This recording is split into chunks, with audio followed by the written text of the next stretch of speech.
Nearly just fucking fell backwards, bro. Anyway, let me tell you the yarn about the time I went and had a coffee with a bloke who reminds me of a Croatian Michael Myers. He was a ex-criminal, ex-gangster, and he took me under his wing when I moved to Wollongong, New South Wales a couple of years ago. And he used to mentor me and give me a lot of advice, which I'm very thankful for. And he changed his life around. So what happened was we're sitting there at this cafe having an average fucking coffee. Must have been a new barista. Shit. Nah, all love. Anyway, we're sitting there over this large coffee that tastes like shit. And I'm looking at the chocolate in the corner of his mouth. All right, it's just sitting there. And I almost feel like going like that, but that'd be fucking weird. I'm zoning in, I'm zooming into that chocolate on the corner of his mouth. And he says to me, Jordan. And I look up at him, mind you, this coach, and he goes, you may think you're done with the past, but the past is not done with you. And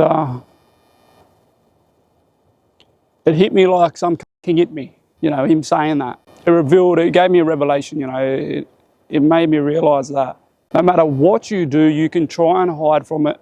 You can tell yourself it doesn't affect you, that you've moved on, blah, blah, blah, blah, blah. And some people have to an extent, but the past is the reason why we are exactly as we are today. Deny it all you want. Deny that you're breathing air right now. Deny that you're watching me through a screen or that you're listening to my voice. It is what it is. So I'll spin you this little yarn about the past, and I want you to answer some questions for me. And it's something that people do not talk about. People don't bring it up, but it is huge. The impact of these questions are huge on the world that we live in, with the judicial system, with everything. Everything comes down to this. Do we really have a choice to become the people that we become? Is it really, you know, the person who shoots someone, the person who robs an old lady, the person who becomes a doctor, the person who does all these things, is it really their choices? A lot of people say, yeah, but I want you to answer this. Did you choose your parents? Did you choose the food they gave you when you were growing up? Did you choose whether they were or weren't in your life? Did you choose their parenting style or your caregiver's parenting style? Whether you grew up in a domestic violence house, whether you grew up wealthy or you grew up poor, did you really have a choice in that when you were a baby? Did you choose what year you were born in? What clothing or what gender you were given? Did you choose whether you were an only child? Whether you were one of 8? Did you choose, if you were, whether you were the eldest or in the middle or you know, like, did you have a choice? Did you choose your genetics? Did you choose the culture you were born in? Did you choose where you were born? Did you choose the hospital you were born in? Did you choose to be born to the family you were born to? Did you choose your genetics? Did you choose your muscle inserts? Did you choose the color of your eyes, the color of your skin?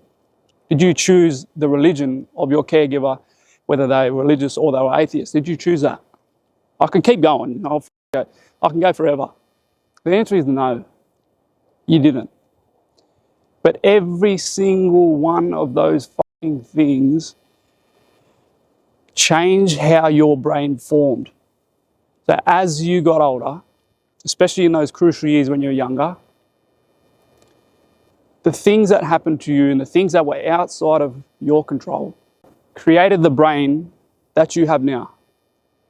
And without those things, you would not see the world and experience the world in the way in which you do right now. So for people to say, nah, the past, blah, blah, blah, blah, nah, that didn't affect me, blah, blah, blah. Yes, it did. You are the fucking personification of the past in this moment. All of your beliefs, all of your experiences, the way you view the world, whether that's a scary world to live in, whether that's a beautiful world to live in, whether it's a mixture, your type of the relationships that you have, whether you have a healthy attachment style, an unhealthy attachment style, whether you're an addict, whether all these things, they come from the past. For people to deny that, and as so many people do, is insane. And the same thing, you know, this isn't going to be a cultural video, but the same thing with the past, it applies to groups of people as well. So a lot of people, you know, say to Indigenous peoples here in Australia, get over it or move on. You know, the people saying that, let's say that they of European descent, as I am, I'm a mixture. They quickly forget how hard it is for them to move on from their own struggles from their past, from their childhood. When, at what point is the past no longer affecting you or a group of people? It's always affecting us. And everything begins and ends in the past. We have to learn from the past. We are the beings of the past. To go forward, we must go back to the past. And it's like life. People think that, people have this fucked up idea, and I had this for a long time, that you just go from A to B. Success is like this, or life journey is like this. It's not. Sometimes you go this way, and you go fucking backwards. Then you go up this way, and you're going this way, and you're going that way, then you all of a sudden you're in the club, you're dancing. You get what I'm trying to say? But to move forward, people think you have to ignore or deny the past. When you drive a car, you have rear vision mirrors, and you have those mirrors for a reason, because you would not continue to safely go forward or to travel if you did not look back at the past. We need to look back. A lot of people deny that.